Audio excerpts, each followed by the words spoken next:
waaw asalaamaaleykum man maa ngi tudd Assane Badiane donc bokk ci coordination des collectifs de Tivaouane Peulh Niakou Rab li ñu fi dajale tey nag xam nañ ko ñun ñëpp mooy li nga xamante ni mooy suñu naqar ci kii nga xamante ni moom mooy Adama Sarr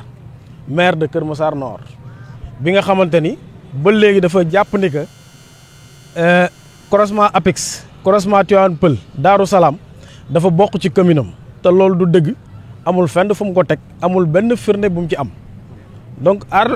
bu ñuy wax tey ci Kër Massar dañ naan ils sont coutumiers des faits bu ñu ko waxee mooy yàgg nañ ci lii à chaque fois dañuy xëy dem ci bërëb ne ñoom ñoo ko moom te moomuñu fa dara gis nañ ko ci diggante moom ak Malika gis nañ ko en même temps ci diggante moom ak Mbaaw donc yooyu yëpp mu doon ay mbir yoo xamante ni tey ñu xëy ñu andilaat ñu ko en même temps fii ci Tivaouane Peulh ñun nag duñ ko nangu te Adama Sarr na xam ni ci lii muy dox dana fi dajeek ay jeunes yoo xamante ne yu gëm seen bopp yu am seeni papier yu leer yu am loo xamante ne fi ñu ko teg parce que lépp lu muy def c'est du faux amul fenn fu mu ko teg fu leer ñaata yoon lañ ko bind pour que mu mën a rencontrer ak ñun ñu mën a waxtaan ak moom ci lii bu demee ba au dernier moment mu désister c'est parce que amul ay arguments yu leer donc na bàyyi li muy def parce que li muy def mun nañu wax ni corruption ci la bokk mun nañu wax ni illégalité ci la bokk ndax munoo ñëw ba fii fekk fi ay commerçant di récupérer seeni taxes te tegoo ko fenn amoo fenn fu mu ko teg donc tey bu ñuy prôné jubal jubanti moom mi nga xamante ni bokkoon na ci coalition bi tax mu gagné je pense que moom la war pour que mu teg li nga xamante ne moom mooy jubal jubanti comme tegu ko nag ñun askanu Tivaouane Peulh daggu nañ ne dootu fi tegati tànkam li tubaab naan persona non grata moom lañ ko déclaré tey na ko xam te mu bàyyi njut njaaj yu muy def parce que xam nañ li mu fi def en fait fii ressource bi fi ne la bëgg a récupérer et que bu koy récupérer nag jàpp naa complice bi gën a mag mooy suñu maire Papis Diop complice am la te moom moo koy muur ci lu bari ndax bu demee ba am 90 parcelles mu def ko fii ci njuuñ njaaj ci faux c'est parce que loolu la bëgg a mbuboo bëgg récupérer xam naa nag Papis Diop mi ngi xaar per Diop loolu moom day am donc dañ ko waxta leer donc na xam ni ñi mu ko sekkal duñu ay cuune ñun ay ndaw lañ yoo xamante ni dañoo gëm suñu réew gëm suñu bopp xam ni Tivaouane Peulh fa mu commencé moom mooy moom mooy fële nga xamante ne moom mooy croisement Tivaouane Peulh fa la commencé te tey amul dara lu ñuy nangul Kër Massar pour mu jël ko ci ñun donc na xam fu limitam yam buñ ci paree dañuy interpeller ki nga xamante ne moom mooy le président de la République avec son ministre bi nga xamante ne moom moo chargé tout ce qui est litige tout ce qui est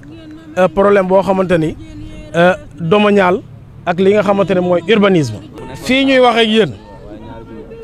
ak yéen amul benn décret buy wax ni que Tivaouane Peulh dafa am benn pàcc boo xamante ne dañ ko génnee yóbbu ko Kër Massar amul et que ñi ngi défier quiconque muy le maire Papis Diop muy le maire Adama Sarr pour que ñu génneel ñu benn PV boo xamante ne enquête def nañ ko fii wala soit li nga xamante ne mooy avis te mairie bi war ko joxe amul benn mairie bu ci joxe avis d'accord li ñuy wax ci avis bu amee ci Tivaouane Peulh benn la mooy bu ñuy yokkal Niakou Rab conseil municipal jox nañ leen ñu demander leen seen avis ñu joxe seen avis ci loolu mais à part loolu amul beneen kon ce qui veut dire Adama Sarr dañ ko ne ci faux la nekk te nag fu mu toll nii dañ koy artu ndax ñun askan bi daggu nañ ni bu fi tagatee tànkam dina am problème donc na xam lu muy def donte sax bindoon nañ ko mu désister mais ba léegi mayaat nañ ko possibilité pour que mu rencontrer ak ñun ñu waxtaan ci loolu bu dee am na ay arguments yu leer nañ su ko amul nag na jàpp ne que li muy def faux et usage de faux lañ koy teg te tey élection yi jaar yëpp te maa ngi koy wax gouvernement bi actuel bu leen kenn yóbbu ba ñu jël Darou Salam di ko yóbbu ci Kër Massar parce que ñi ngi commencé ibbi les listes pour révision yi donc dañuy artu le gouvernement actuel que côté boobu ci Tivaouane Peulh la mës a bokk donc du ñu nangu kenn di jël inscription vote yi fa nekk di ko yóbbu feneen fudul Tivaouane Peulh di ko yóbbu feneen fudul département Rufisque donc dañuy gën a artu loolu di wax ni que population bi fa ne nañu xam ni fi ñu bokk du fenn fudul Tivaouane Peulh la ñu bokk donc loolu la ñu bëggoon pour wax ak yéen di taatalu peut-être bu amee ay question wala leneen quoi. Je m'appelle Ibrahim Abba, membre de la coordination des collectifs de la commune de Tivaouane Peulh. Chers habitants de Tivaouane Peulh Niague, nous nous sommes réunis aujourd'hui pour exprimer notre profond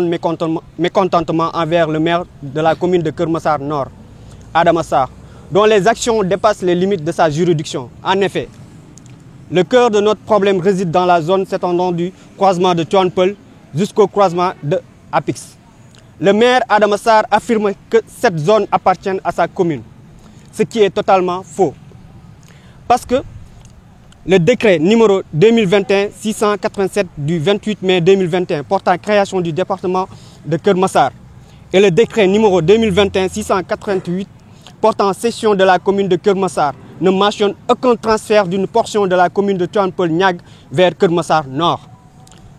De surcroît, il n'a jamais été question d'une quelconque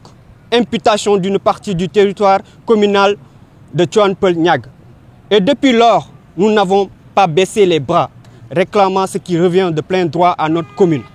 Malgré toutes les interpellations faites aux autorités compétentes, maires, préfets, sous-préfets,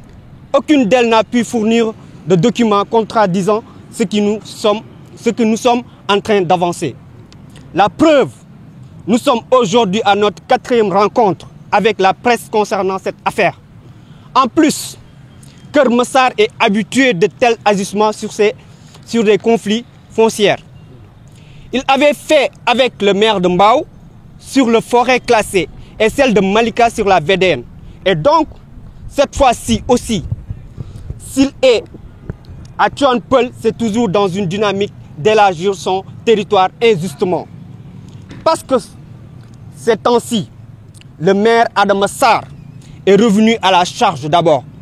à travers ses services collectés des fonds sur les commerçants s'établissant dans cette zone. Ce que nous disons comme un acte de provocation. Voilà pourquoi nous lui demandons, comme il peut demander de l'argent, comment peut-il demander de l'argent à des commerçants stationnés au croisement Apix, une zone qui n'appartient pas à son territoire. Et ensuite, malgré le paiement des taxes des commerçants, cela ne l'a pas empêché aussi de les déguerpir. Surtout. Alors, monsieur le maire, pourquoi vous avez recouvré cet argent si vous saviez pertinemment que les commerçants seront chassés du champ de Tyson? Alors, nous interpellons le gouvernement avec son slogan qui rassure tout le monde, le Djoub Djoubel Djoubanti. Plus particulièrement le ministre des collectivités territoriales et de l'aménagement du territoire de rétablir la vérité afin d'éviter des affrontements entre les deux communes. Et nous informons au ministre que les centres de vote de Darussalam et de Apix sont toujours comptabilisés dans le département de Rufisque. Nous n'avions pas ailleurs écrit des correspondances aux deux maires. Le nôtre, Papis Diop, est toujours abstenu de la situation. Au moment où son homologue de Keur Massar Nord avait finalement fui le débat à la veille de la rencontre qui devrait se tenir en 2022. Par le biais de son directeur de cabinet. Et c'est dans cette même perspective que renouvelle notre souhait. Nous sommes prêts à débattre pour rétablir la vérité. Sur ce que le texte on dit concernant ce découpage, parce qu'on avait la réponse du ministre sortant des collectivités territoriales, Mamadou Talla. Nous ne pouvons pas terminer sans adresser ces mots au maire de Keur Massar Nord. Monsieur le maire, nous savons que vous êtes obnubilé par votre projet de lotissement des 80 parcelles sur les 2 hectares situés au croisement d'Apix, sur le champ de Tyson. Mais nous vous disons que ce projet ne passera pas, car cette zone ne vous appartient pas. Elle est une partie intégrante de la commune de Tivaouane Peulh Niague. Et si les propriétaires veulent vendre leur terrain convenablement, qu'ils parlent avec la municipalité de Tivaouane Peulh. Ainsi, monsieur le maire Adama Sarr, vu la complexité liée à cette question, vu les risques où pourront aboutir ces genres de conflits, nous vous demandons solennellement, en tant qu'autorité, de ne plus mettre vos pieds dans cette zone. jusqu'à ce que la justice clarifie ce découpage. Car nous ne tolérons aucune atteinte à notre surface. Nous ne tolérons plus aucune atteinte à notre surface et nous ne reculerons devant rien pour faire respecter nos droits. Au bout du compte, la coordination des collectifs de Tivaouane Peulh Niague reste ferme et déterminée à défendre notre territoire vaille qu'à vaille, même sans l'appui de notre maire devenu le premier étranger de la commune.